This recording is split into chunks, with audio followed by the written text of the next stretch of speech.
What's up, everybody? I hope you're doing well. In today's video, I want to discuss the Venus flytrap, but more particularly, why some people are successful and why some are not, and what you can do to ensure that you are successful when growing these magnificent plants. So let's go ahead and get right into it. I see a lot of people who request information on how to grow these plants because they're struggling. The petioles are long and they're sort of laying down, and the plant is very green, and this is due to light. Now, light is the most important thing when coming to growing Venus flytraps. They need a ton of light. Now, if you look at the structure of the leaf of a Venus flytrap, there's not a lot there, and so there isn't a whole lot of room for photosynthesis. And so these plants require a ton of light.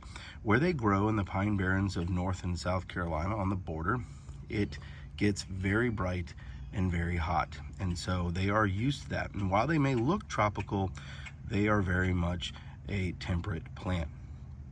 And so you want to give them about 14 to 16 hours of direct sunlight.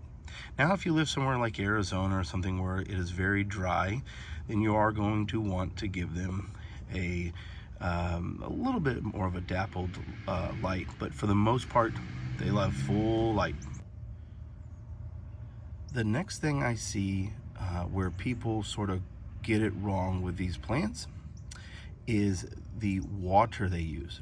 Now, Venus flytraps are extremely sensitive to mineral contents in their water. And while some carnivorous plants can handle TDS, or parts per million, of 50 or more, it is recommended to have a parts per million as low as possible for these plants, especially if you have a concentration of copper in your water. Copper will kill these plants very, very fast.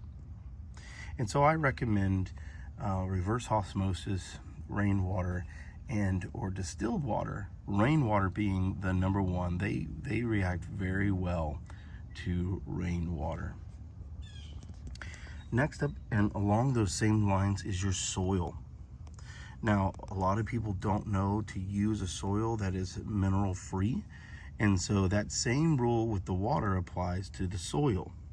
If you're using a soil that has fertilizer and any sort of minerals in them, you are going to kill these plants relatively quickly.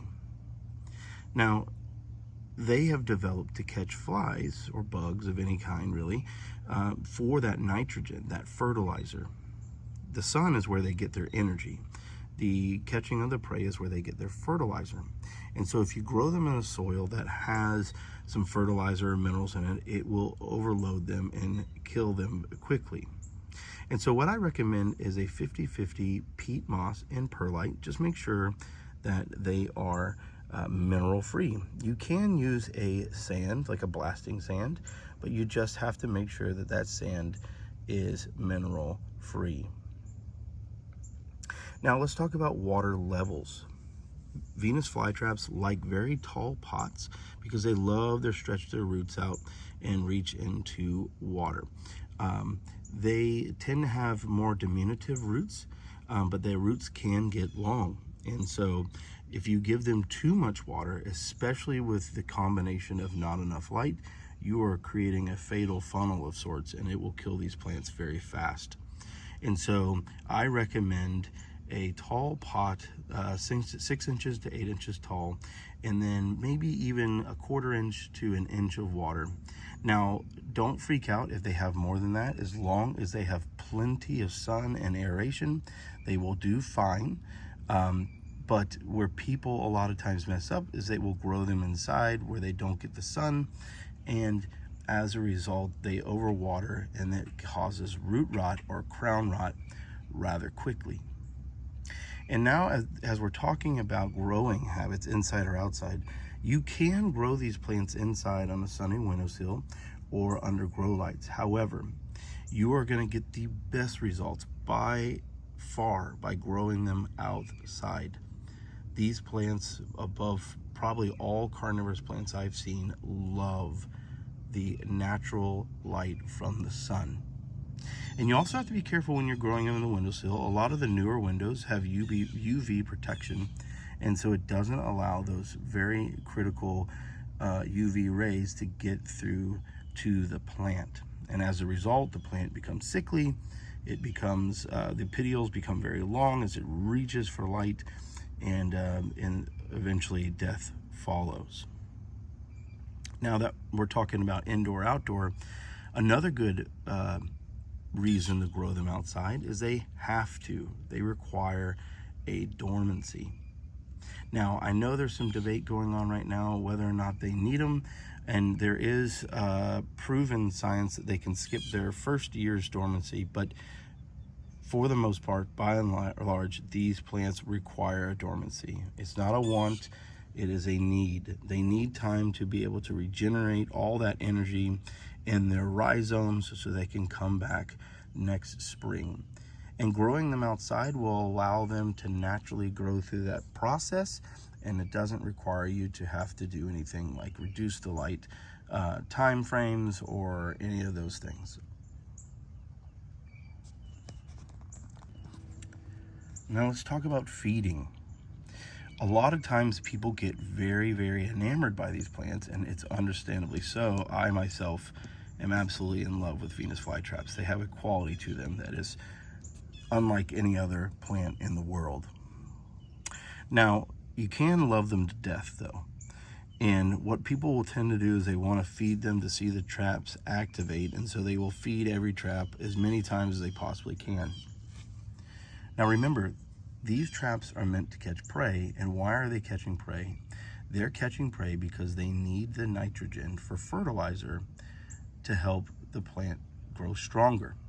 But just like any other plant, if you over fertilize, you're going to run the risk of them frying and or potentially causing death.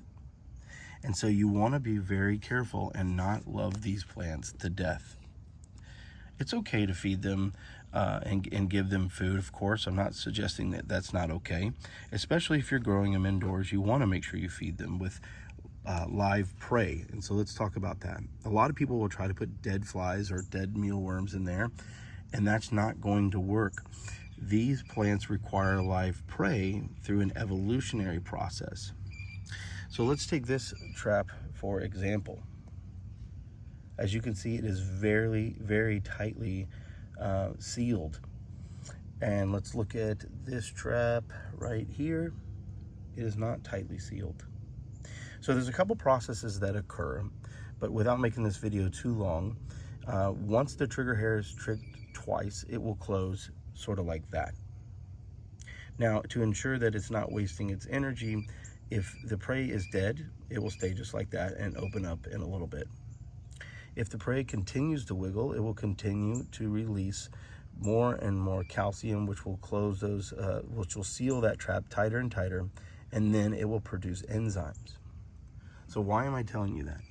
I'm telling you that because you have to use live prey, so it will continue to wiggle around and cause that seal to get tighter and tighter. Without it, there's a very high risk that it's going to use all that energy to close the trap, but won't be able to use that energy, or won't get anything back as far as being able to digest the prey. So always use live insects. And then lastly, don't feed it people food. While these feel like animals, they are plants, and they need insects to be able to survive, not people food.